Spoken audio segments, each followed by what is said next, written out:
Hello दोस्तों, welcome to my channel. आप देख सकते हैं आज के अनुपमा एपिसोड में कि यहाँ अनुपमा आई है जॉल वालों यानी सारी डांस रानी को मनाने के लिए, लेकिन सब अनुपमा पर विश्वास नहीं रखते हैं।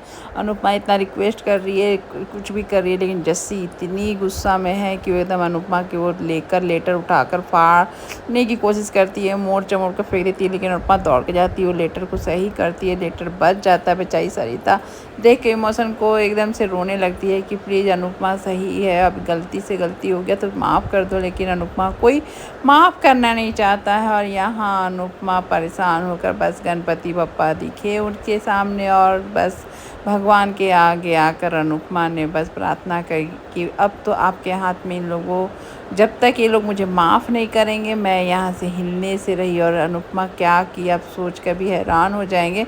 अनुपमा अपने हाथ में भाई एकदम से फिल्मी एक्टिंग के जैसा ले लेती है, कपूर जला लेती है अपने हाथ में। वो बत्ती को देख के यहाँ पर जस्सी बोलती उसकी नौटंकी है, मैं नहीं देखूँगी, मैं जा रही हूँ। यहाँ पंडित जी यानी गुरुजी अनुपमा के बोलते क्या कर रही हो अनुपमा, मत करो, अपने आप को दुख पहुँचाने की कोई ज़रूरत नहीं। वहाँ के सारे आसपास के लोग अनुपमा को देखकर थोड़े तो डर जाते हैं कि क्या कर रही है अनुपमा, लेकिन अनुपमा बोलती है जब तक आप लोग माफ़ नहीं करेंगे मैं ऐसे ही कंटिन्यू करते रहूँगी। और यहाँ जस्सी बोलती करे कंटिन्यू, मैं तो जा रही हूँ ऑफिस, इसकी नौटंकी है अपने आप ख़त्म हो जाएगी। लेकिन सुबह से रात हो जाती है, सब अपने अपने वापस घर काम से आते हैं और लेकिन अनुपमा वहीं जस के तस रहती है। और ये देख कर जब ऑफिस से जस्सी आती है वो भी देख कर एकदम से हैरान हो जाती है। फिर जस्सी को समझाता है सब, यहाँ भारती भी कि तुम देखो अनुपमा के साथ मत करो ऐसा, वो ऐसी नहीं है, देखो कब से ऐसी खड़ी है, उसके दुख को समझो, अपने बेटी के खिलाफ अगर चाहती है डांस कंपटीशन करना तो क्या दिक्कत है, ऐसे भी हार रहे हैं वैसे भी हार रहे हैं। लेकिन यहाँ बात समझ जाती है जस्सी है। उसके बाद अनुपमा को आग से हटाता है। लो अनुपमा यहाँ सबसे माफ़ी मांगती है कि मेरे चलते जो हुआ माफ़ कर दो। जस्सी एकदम से इमोशनल हो जाती है, रोते रोते आती है, अनुपमा को गले लगा लेती है। और यहाँ अनुपमा को सारे सभी कोई उसे माफ़ कर देते हैं, एक्सेप्ट कर लेते हैं, फिर डांस कंपटीशन में भाग लेने के लिए भी तैयार हो जाते हैं। यहाँ पर देख सकते हैं गौतम के ऊपर पड़ गया पहाड़ गिरा, क्योंकि यहाँ पर प्रार्थना दे हो गया है डिवोर्स, अब कानूनी तौर पर प्रार्थना इसकी नहीं रही। और यहाँ अंश और प्रार्थना हो जाएंगे एक दूसरे के लिए। अंश बोलता है कि मैं तुमको और बेबी को कभी अकेला नहीं छोड़ूंगा, मैं तुम्हारे साथ रहूँगा।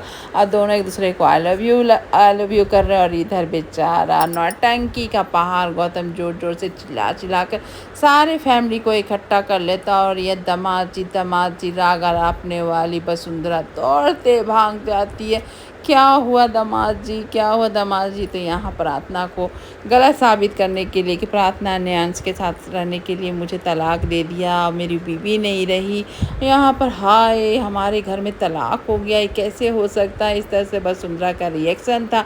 और यहाँ देख सकते हैं किस तरह से वो नौटंकी कर रहा होता है। गौतम ये देखती है माही देख के बोलती अब तो आप रहेंगे नहीं, आप तो दामाद रहे नहीं, आपकी तलाक हो गई। ये सुनकर वसुंधरा बोलती कोई कुछ नहीं बोलेगा, बेटी नहीं रही तो क्या हुआ, दामाद जी जब तक चाहेंगे यहीं रहेंगे, वो बेटे की तरह इस घर को संभाला। बस देखिए नौटंकी अपनी बाग हाथ पकड़ कर रोना शुरू कर देता है। यहाँ गौतम यहाँ पर जॉल वाले सारे खुश हो जाते हैं। इंटरव्यू के लिए मीडिया आ जाती है और यहाँ मीडिया के सामने अनुपमा अच्छे से इंटरव्यू देती है। और उसका इंटरव्यू जैसे वायरल होता है तो ये राही देखकर हैरान हो जाती है कि यहाँ राही के साथ साथ सारे कोठारीस हैरान किए, कैसे आ गई फिर से कंपटीशन में और क्यों आई। अब तो जान रही है कि राही है तो क्यों ना पीछे हुई। और ये ख्याति और माही दोनों आग लगाते हुए कि देखिए अभी तो जान रही है अनुपमा फिर भी तुम्हारे सामने आ रही है, वो तुमको एकदम कैसे बच्चे के साथ करना ऐसे कोई कर सकता है। गौतम इस चीज़ का मज़े ले रहा होता है और यहाँ पर ख्याति एकदम अनुपमा के खिलाफ मतलब गंदगी ही बक रही होती है। लेकिन बेचारा प्रेम समझाना की कोशिश कर रहा होता है राही को कि प्लीज़ मेरी बात समझो और जलन के मारे अपनी परफॉर्मेंस मत ख़राब करो। राही बोलती तुम हमेशा मुझे समझाते हो, क्यों ना हम अपने आप को भी समझते हो कि मैं गलत नहीं हूँ, अब ऐसा है तो तुम किसका साथ दोगे, मम्मी का कि मेरा? इस तरह से वो सिचुएशन रख लेती है। यहाँ अनुपमा को याद आ जाता है राही जो बोलती है कि आप जैसी मम्मी जो अपने बच्चे को आगे नहीं बढ़ने देते, आप बार बार मेरे आगे आकर रोड़ा बनते, इस तरह का जो वर्ड यूज़ करती है बेचारी अनुपमा। हिम्मत रखती है कि अब ये सब नहीं सोचना, आगे बढ़ना।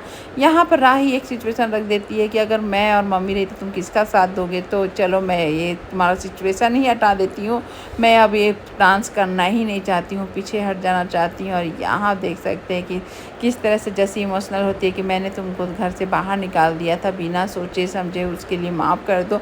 और यहाँ पर आप देख सकते हैं कि सारे फैमिली देखकर सारा परिवार एकदम कि तोसु पागल तो है ही, लेकिन इस तरह से रिएक्ट कर रहा कि क्या हो गया, क्या हो गया। सही पूछे जब पता चला कि अनुपमा डांस कंपटीशन में आगे आ गई है, ये सुन के तो बाबूजी बोलो, किंजल बोलो, तो यहाँ तक कि प्रार्थना बोलो, साथ में यहाँ आन सब खुश हुए। लेकिन यहाँ पर बेचारी बफला जाती हैं। तो पाकि कि ये क्या हुआ, मम्मी को ऐसे नहीं करना चाहिए था, बेशरम है मम्मी। तो यहाँ पर बाबूजी यानी कि हंसमुख बोलते हैं वो बेशरम है तो तुम क्या हो, तुम तो महा बेशरम हो, तुम बेटी हो, तुम भी पीछे हो जाओ। यहाँ पर बाप बोलती है कि वो यहाँ नहीं आना चाहिए, लेकिन अंश और प्रार्थना दोनों खुश है कि वो आएंगी, अनुपमा तो मिलेगा लोग। लेकिन यहाँ पर जब बाप बोलती है कि अनुपमा यहाँ नहीं आना चाहिए, तब यहाँ पर हंसमुख बोलते हैं भूलो मत, तेरा बेटा तुम्हारा घर बोर बेच कर चला गया था, वो तो अनुपमा का है कि वो तुम्हारा घर वापस दिलाई है, तो इसलिए बोलो मत। लेकिन यहाँ पर बाबूजी भी नहीं चाहते घर आए, इस घर के लोग सारे नालायक। अनुपमा अब आगे क्या करेगी, देखने में मज़ा आएगा। आज का एपिसोड यहीं पर ख़त्म। Thank you for watching video and bye bye.